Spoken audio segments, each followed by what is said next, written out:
Bem-vindo ao canal Emissários Unidos da Luz. Se você gosta dessa história de experiência de quase morte, considere dar um like e se inscrever no canal. Minha QM começou quando um motorista de caminhão, sem perceber que o trânsito estava diminuindo à sua frente, colidiu com o meu veículo. Lembro-me de como o tempo parecia desacelerar momentos antes da colisão e, nesses momentos, lembro-me de pensar que estava prestes a morrer. O caminhão ainda não havia colidido com meu veículo quando deixei meu corpo e, no momento de minha saída, foi como se o tempo tivesse parado completamente. Lembro-me de como tudo ficou repentinamente quieto e de como um amor de uma enormidade que escapa à descrição de repente permeou meu ser. Lembro-me do pânico que senti, mas momentos antes foi substituído por uma calma avassaladora e inexorável, e eu soube instintivamente que estava na presença de Deus. Pude sentir que havia outras duas pessoas comigo e não sei como sabia, mas sabia que uma delas era minha avó. Fiquei emocionado ao experimentar o amor de Deus. Embora eu acreditasse em Deus, fiquei muito zangado com ele e o culpei pelo sofrimento e abuso que sofri quando criança nas mãos de meus pais. Contudo, depois de ficar cara a cara com Deus durante minha QM e experimentar a magnificência do amor ilimitado de Deus, percebi o quanto eu me importava com o fato de Deus realmente existir. Droga, errei em acusar Deus tão duramente, lamentei.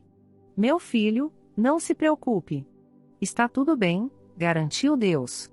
Na verdade, senti-me como uma criança embalada nos braços amorosos e gentis de Deus, num lugar muito seguro e acolhedor.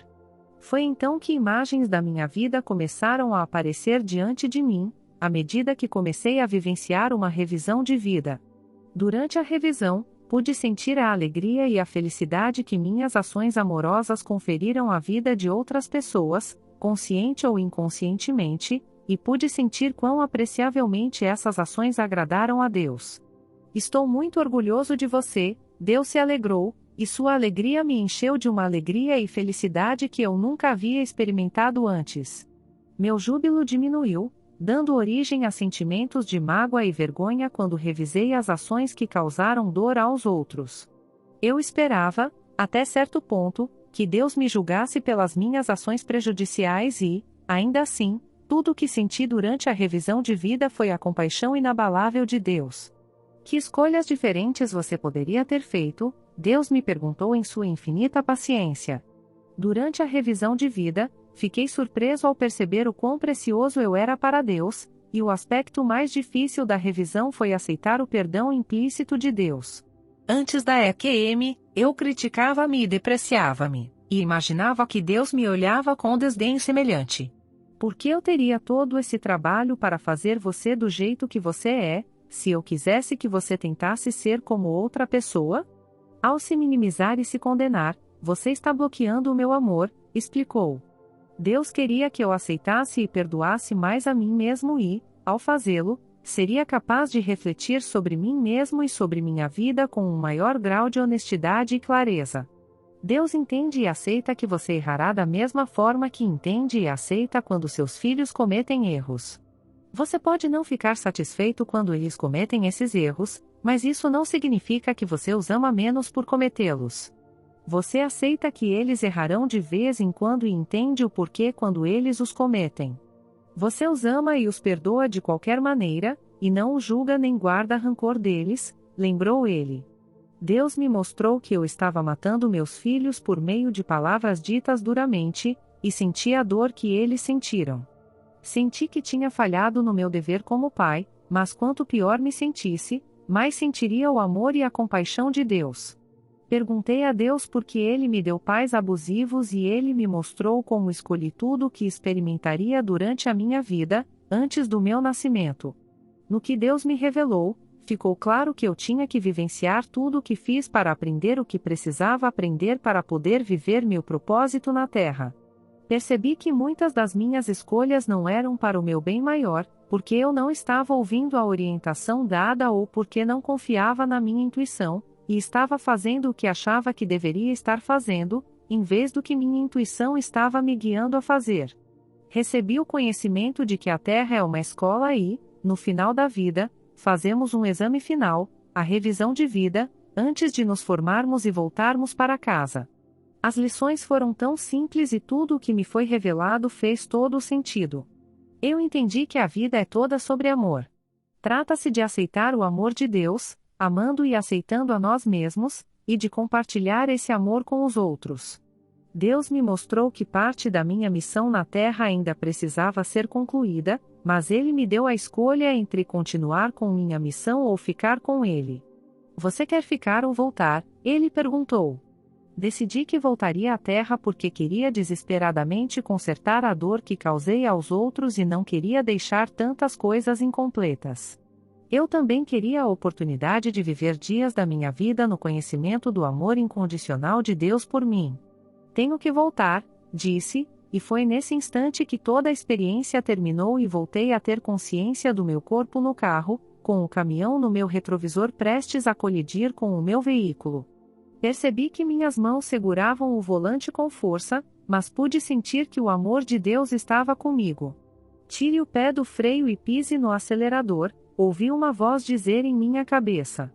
Sem pensar, pisei no acelerador, dirigindo o carro à minha frente com segurança até o canteiro central. Dirigi mais cerca de 30 metros antes de dirigir o carro com segurança para o canteiro central. Mesmo uma hora depois do acidente, continuei a sentir-me imerso e embalado pelo amor de Deus, mas com o passar do tempo, a EQM tornou-se como a memória de um sonho que tive uma vez. À medida que os detalhes da EQM começaram a desaparecer, perguntei-me se foi algo que realmente experimentei ou se foi apenas um sonho.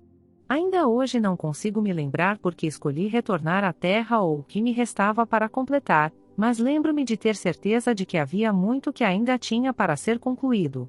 Dado que as minhas recordações são, na melhor das hipóteses, vagas, desde a EQM tenho vivido com a profunda convicção do amor incondicional de Deus por mim, e a experiência transformou profundamente a minha vida. Agora, quando me deparo com aquelas situações que considero muito desafiadoras, paro momentaneamente para decidir qual a melhor forma de proceder, pois não quero vivenciar a dor e o arrependimento que experimentei durante minha revisão de vida ou qualquer outra vida. Revisão que posso experimentar no futuro. O ano após o acidente foi um dos anos mais difíceis da minha vida, e muitas vezes me perguntei se tinha tomado a decisão certa ao decidir retornar à Terra. Agora, porém, quando olho para trás, para o que aprendi e quando reflito sobre as maneiras como minha vida foi abençoada desde a EQM, fico muito feliz por ter voltado. A minha visão da vida mudou desde a EQM, e tendo a ver a vida como uma aventura ou um jogo maravilhoso, e tendo a encarar a minha vida de forma divertida. Porém, quando vejo os raios do sol atravessando as nuvens, lembro-me de Deus e isso me dá saudades de casa. Vejo os raios do sol como Deus me lembrando de lembrar o quanto Ele me ama, que nunca estou sozinha e que um dia voltarei para estar com Ele para sempre. 2 dias depois do acidente, fui à igreja. Antes da missa, uma senhora que conheço veio até mim e me perguntou sobre meu acidente, e eu contei a ela sobre minha EQM. Quem estava com você durante a EQM? Ela me perguntou. Deus e minha avó, respondi. Quem mais? Ela perguntou. Fiquei muito relutante em contar a ela, mas contei a ela sobre meu amigo misterioso do outro lado. Fiquei aliviado por a senhora não me considerar uma pessoa louca, e pude perceber pelas suas perguntas que ela realmente acreditava que as EQMs eram reais. Você pode descobrir o nome do seu amigo misterioso perguntando, ela disse, mas na época eu realmente não considerei suas palavras. Algumas semanas depois da missa, outra pessoa me perguntou sobre o acidente, e enquanto eu lhe contava a minha EQM, ela me contou sobre a EQM que teve, e ela também mencionou que eu poderia pedir para descobrir o nome do meu mistério? Amigo. Confiando nos conselhos deles, comecei a perguntar todos os dias o nome do meu amigo misterioso. Desisti de tentar, porém, quando a resposta não apareceu, pensando que não devia estar perguntando da maneira certa. 7 anos depois, eu estava assistindo a um programa de televisão sobre experiências de quase morte e guias espirituais do outro lado. Eles explicaram um método diferente para pedir um nome, então naquela noite, enquanto estava deitado na cama, Pedi em voz alta que me fosse dado o nome do meu amigo misterioso em um sonho. Quando acordei na manhã seguinte, estava vagamente consciente de uma conversa que tive na noite passada, quando o nome do meu amigo misterioso surgiu na minha cabeça. Contra o meu cepticismo, a voz na minha cabeça insistia que aquele era realmente o nome correto. A maioria dos meus outros familiares e amigos mundanos tem nomes agora, e alguns têm mais de um. Hoje em dia descubro que quanto mais estou aberto à possibilidade de ajuda do outro lado, mais ajuda recebo. Também parei de tentar explicar as coisas com razão e racionalidade como costumava fazer, à medida que me sentia cada vez mais confortável de que não era necessário saber como as coisas funcionavam para acreditar que coisas aparentemente sobrenaturais eram possíveis. Falo com meu amigo misterioso no estado de vigília e também no estado de sonho. Sua ajuda sempre foi e ainda é inestimável para mim. Estou ansioso para encontrá-la novamente um dia.